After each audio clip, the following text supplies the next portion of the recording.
Washington and Oregon are home to many large cities, from the large metro regions of Seattle and Portland to the smaller, but still prominent cities of Spokane and Eugene. There's no shortage of major cities in the Pacific Northwest, but all of these cities are located away from the Pacific coastline, leaving a large stretch without any major cities to call its own. So why are there no major cities along Washington and Oregon's coastline? And at the heart of this, of course, is the region's unique physical geography. The coastline of Oregon and Washington is defined by its dramatic physical geography, a landscape quite unlike any other part of the United States, and one that's very different from the long sandy beaches that most associate with ocean states. Stretching from the northern reaches of the Olympic Peninsula in Washington to the picturesque winding shores of the Oregon coast in the south, this narrow strip of land is stunning geographically, but also very challenging. At its northern end, the Olympic Peninsula is a wild, untamed region. Here, the Olympic Mountains rise dramatically, their western slopes drenched by some of the highest annual rainfall in North America, feeding temperate rainforests that stretch nearly to the ocean's edge. In fact, some parts of the Olympic Peninsula, such as the Hoh Rainforest, get as much as 12 feet of rain every single year. By comparison, just 75 miles east, the wet and rainy city of Seattle gets just 40 feet of rain per year. And the coastline itself is primarily rocky headlands, secluded coasts, and long driftwood-strewn beaches shaped by relentless ocean waves and the uplift of tectonic forces southward into Washington's Gray Harbor and Walapa Bay. The Washington coast softens into broader estuaries and sandy spits, a testament to powerful rivers such as the Chehalis and the Wapa that drain the interior and meet the sea. Continuing south into Oregon, the scenic Oregon coast truly lives up to its name. This stretch, from the Columbia River to the California border, is renowned for its iconic sea stacks, towering rock formations carved by millennia of erosion, and dramatic cliffs. Here, the coastline is in constant dynamic interaction with the Pacific Ocean, revealing tide pools teeming with life at low tide and offering breathtaking vistas from countless viewpoints along the famous Highway 101. The Samuel Boardman Scenic Corridor in the far southern reaches of Oregon's coastline is particularly renowned for its stunning beauty, so much so that it's often in serious consideration to become Oregon's second national park. Surrounding this long and pristine coastal strip are the Pacific Coastal Ranges, of which the Olympic Mountains are a part. This series of relatively low but rugged mountains runs parallel to the Pacific Ocean through both Oregon and Washington. While not as high as the Cascade Mountains further inland, the coastal range acts as a very large wall, effectively isolating the immediate coast from the inland areas of the Pacific Northwest. Its steep, heavily forested slopes and often difficult terrain makes the entire area very challenging to traverse, but they also help protect the interior valleys from the deluge of precipitation you see. The climate of the Pacific Northwest coast is a defining characteristic of the entire Pacific Northwest, often described as a modified oceanic climate. It's overwhelmingly cool, wet, and notably windy, especially during the autumn and winter months. The proximity to the vast Pacific Ocean combined with the orographic lift caused by the coastal range ensures abundant precipitation for the entire coastal region. But because of the coastal range, places such as the Willamette Valley are relatively dry and much more livable. This abundant rain also impacts the overall comfortability of the region. While temperatures are moderate, rarely reaching extremes in either direction, the persistent cloud cover, frequent rain, and pervasive dampness create a landscape that is lush but can feel perpetually gray. Strong, prevailing westerly winds frequently sweep across the open ocean, buffering the coastline and adding to the sense of isolation and exposure.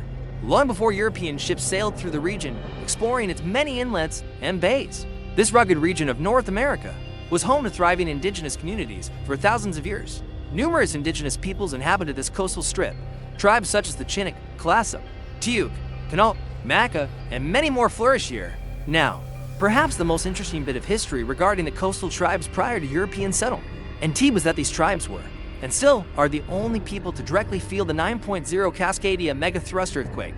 In 1700, the Juan de Fuca plate slipped violently underneath the North American plate, creating one of the most powerful earthquakes the world has ever felt. The earthquake released so much energy that it created a tsunami that was felt as far away as Japan.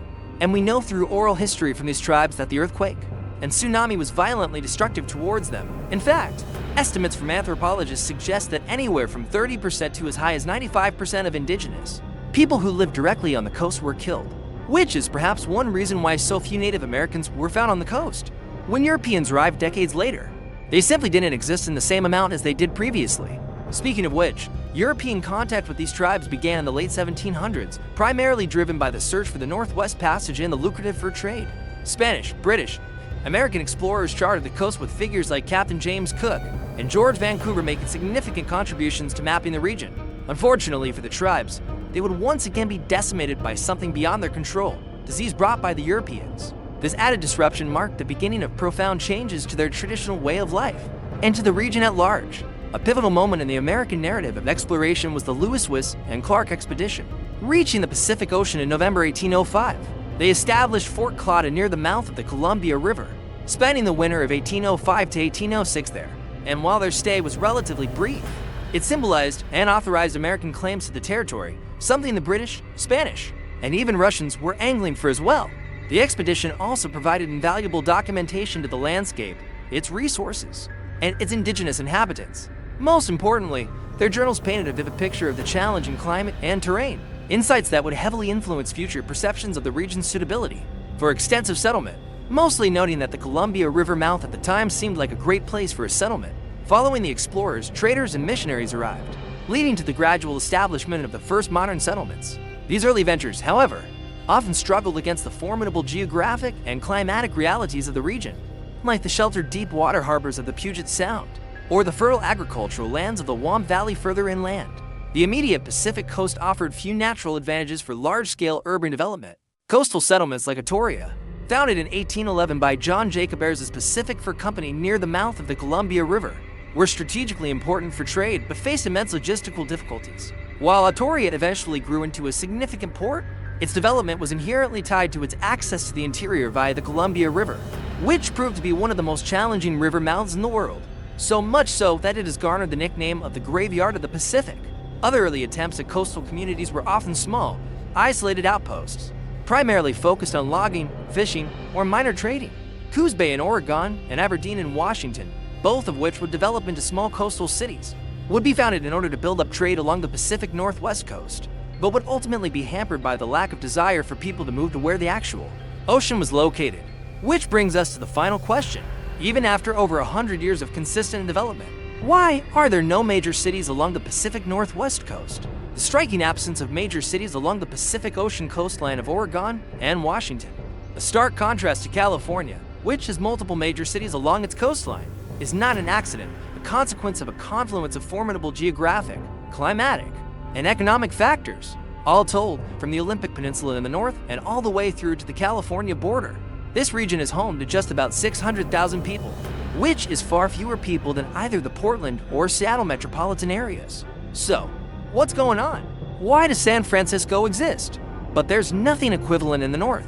Well, perhaps the most significant impediment to large-scale coastal settlement was the formidable coastal range. This mountain barrier running parallel to the ocean created an immediate and persistent challenge to accessibility. The range is steep, often heavily forested slopes made overland travel exceptionally difficult and expensive for early settlers, effectively isolating the coast from the more promising interior regions. Building infrastructure like roads and railways across this rugged terrain was a monumental undertaking, severely limiting the ability to transport goods to and from the coast, which is a prerequisite for significant urban growth. For a city to thrive, it needs robust connections to its hinterland for resources and markets. And the coastal range largely denied the Pacific Northwest coast this essential link. And when settlers did build paths and roads, well, they would wash out basically every season. Which leads us to the region's notoriously harsh climate. The Pacific Northwest coast is characterized by relentless coolness, pervasive wetness, and strong, almost incessant winds, particularly through the long autumn and winter months. This environment, while fostering lush temperate Rhine forests, was exceptionally challenging for early European settlers who had sought to establish agricultural or permanent communities, and this is maintained through the decades. The constant dampness, limited sunshine, and exposure to oceanic storms continued to make farming difficult, construction arduous, and simply living there an often uncomfortable experience. Early attempts at sustained settlement were frequently hampered, if not outright defeated, by these unforgiving climatic conditions. Many fledgling outposts were small, isolated, and struggled for mere survival, laying the groundwork for a perception of the coast as inhospitable for grand urban design. Even today, few people are able to weather the weather for an entire year. This is reflected in the many early European settlements along this particular stretch of coast that failed in terms of achieving significant scale or lasting prosperity beyond very specialized industries like logging or fishing.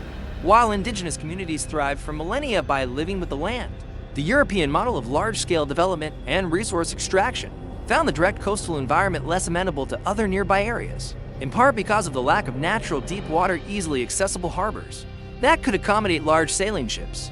This, coupled with the dangers of oceanic navigation near a rocky storm-battered shore, further disincentivized major maritime commerce from anchoring here. But ultimately, the most decisive factor in the coast's lack of major cities was simply the magnetic pull of superior alternatives just a short distance inland in Washington. The sheltered deep water harbors of the Puget Sound, with natural protection from oceanic storms and easy access to vast timber resources, offered ideal locations for port cities. Seattle, Tacoma, and Everett flourished here, becoming major hubs of trade, industry, and population. Similarly, in Oregon, the extraordinarily fertile valley, protected both by the coastal range and the Cascade Mountains, presented an unparalleled agricultural potential. This valley became the agricultural heartland, fostering cities like Portland and Eugene, both of which benefited from its strategic location on the Columbia and Want rivers, providing a navigable waterway to the Pacific without requiring direct coastal exposure.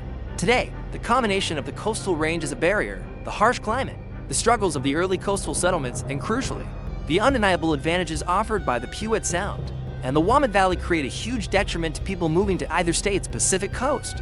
And with just 600,000 people, this entire area would comprise just 5% of both states' entire populations, which is crazy because people tend to prefer living on the coast, just not the coast of the Pacific Northwest. The coastline of Washington and Oregon is truly one of the most beautiful places in the entire country, but I'd be lying if I said that the onslaught of rain and wind wasn't a deterrent for most people, even for someone like me who loves the rain. Hey, speaking of Oregon, this week I'm showing off the side that almost nobody realizes is actually the dominant Oregon. It's dry, dusty desert half. If you're interested in seeing what most of Oregon actually looks like, well, come join me over on my other channel. I hope you enjoyed learning all about the Pacific Northwest coast. If you did, be sure to check out this video all about why Australia has no major city along its northern coast. Thanks for watching. See you next time.